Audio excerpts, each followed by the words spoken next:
पर्व और त्योहारों के दौरान आपने देखा होगा, ये जब भी पर्व और त्योहार आते थे उत्पात शुरू हो जाती थी।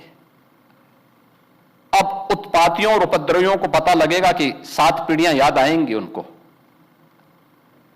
क्योंकि कभी कभी बुरी आदतें जाती नहीं लोगों की, तो उसके लिए उनकी डेंटिंग पेंटिंग करवानी पड़ती है कायदे से, जिससे उनकी बुरी आदतों को हम ठीक कर सकें। और यही डेंटिंग पेंटिंग आपने देखा होगा, कल बरेली के अंदर हो मौलाना भूल गया कि शासन किसका है। वो ये मानता था धमकी देंगे और हम जबरदस्ती जाम कर देंगे। हमने कहा जाम नहीं होगा, कर्फ्यू भी नहीं लगेगा, लेकिन कर्फ्यू का सबक तुम्हें ऐसा सिखा देंगे कि तुम्हारी आने वाली पीढ़ी दंगा करना भूल जाएगी। क्या तरीका है जी? आप सिस्टम को ब्लॉक करना चाहते हैं। और यह प्रवृत्ति थी यूपी के अंदर, 17 के पहले यही होता था। और हम इसी बात को कह सकते हैं कि 17 के बाद हमने कर्फ्यू भी नहीं लगने दिया, लेकिन ऐसे बैरियर को चुन चुन करके वे जिस प्रकार की भाषा को समझते थे उस प्रकार की भाषा से उनको समझा करके उसको उसकी सजा दिलाने का काम भी किया है। और उत्तर प्रदेश की ग्रोथ स्टोरी यहीं से शुरू होती है। अगर आजादी के समय, मैं उससे पहले नहीं जाता, लेकिन 1947 में भारत आजाद हुआ, अगर उस समय भारत की इकोनॉमी में भारत का उत्तर प्रदेश का कंट्रीब्यूशन 14% था, तो ये 14% फिर से होना चाहिए। और 14% नहीं होना चाहिए, बल्कि जितनी आबादी है उत्तर प्रदेश की, उत्तर प्रदेश उतना कंट्रीब्यूशन करता हुआ दिखाई दे। ये हमारा राष्ट्रीय धर्म है और दायित्व भी है, और उसी के तहत ये सब कार्य योजना बन रही है। उत्तर प्रदेश के अंदर इंफ्रास्ट्रक्चर अच्छा हो, 17 के पहले कोई कल्पना भी नहीं करता था। आज देश के अंदर 55% एक्सप्रेस वे उत्तर प्रदेश के पास हैं। सबसे अधिक सिटी में मेट्रो का संचालन उत्तर प्रदेश कर रहा है। 17 के पहले 2 एयरपोर्ट पूरी तरह क्रियाशील थे, लखनऊ और वाराणसी। गोरखपुर और आगरा आंशिक रूप से क्रियाशील थे। गोरखपुर में एक फ्लाइट आती थी, कभी भूल से आ गई, हम लोगों को ट्रेन से दिल्ली जाना होता था। आप सोचो 14 घंटे की हमारी जर्नी हुआ करती थी। बहुत इमरजेंसी में कोई होगा तो मुझे गोरखपुर से लखनऊ 6 घंटे बाई रोड आना पड़ता था, फिर यहां से मैं फ्लाइट पकड़ता था दिल्ली के लिए। आज गोरखपुर से 14 फ्लाइट चल रही हैं, 14 फ्लाइट देश के अलग अलग सिटी को जोड़ रही हैं।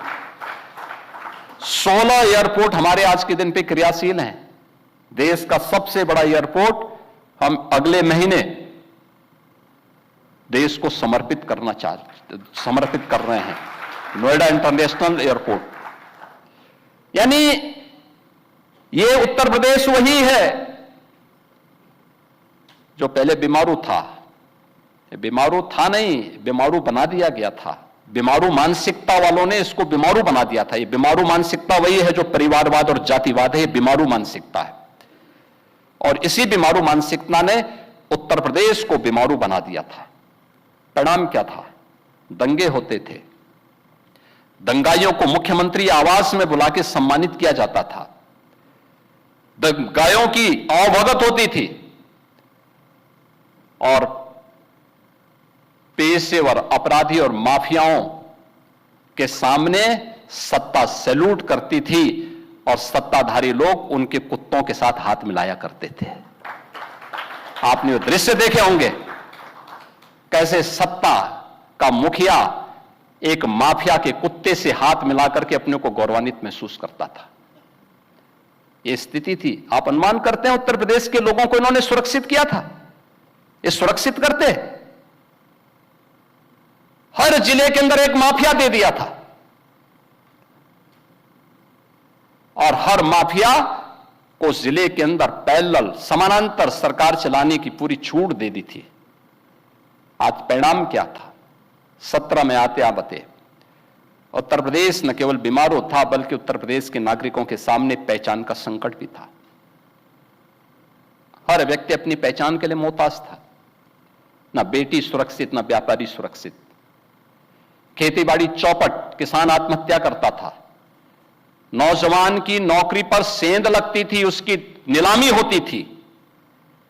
चाचा भतीजा दोनों वसूली के लिए निकल पड़ते थे। वसूली का गैंग चलता था। ट्रांसफर पोस्टिंग में इनके दलाल बोली लगाया करते थे। और आप भी देखते होंगे, जब हम ट्रांसफर पोस्टिंग करते हैं तो आज भी उनकी पीड़ा झलक उठती है। कैसे हम लोगों ने उनके उस अनैतिक अवैध व्यापार पर कैसे प्रहार किया है। उनके सभी चेले चपाटे किस प्रकार से चिल्लाते हुए दिखाई देते हैं।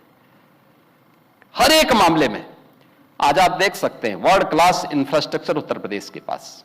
एक्सप्रेसवे नंबर 1 पर, रेलवे का नेटवर्क नंबर 1 पर, मेट्रो नंबर 1 पर, एयरपोर्ट एयर कनेक्टिविटी नंबर 1 पर, देश की पहली रैपिड रेल उत्तर प्रदेश में, देश का पहले इनलैंड वाटरवे उत्तर प्रदेश में, एमएसएमई का सबसे बड़ा देश उत्तर प्रदेश में। और उत्तर प्रदेश आज फिर से गन्ना उत्पादन और चीनी उत्पादन में देश के अंदर नंबर 1 पर, इथेनॉल उत्पादन में नंबर 1 पर, खाद्यान्न उत्पादन में नंबर 1 पर, सबसे बड़ी युवा आबादी का राज्य होने के साथ साथ सबसे अधिक नौकरी भी देने वाला राज्य बन चुका है।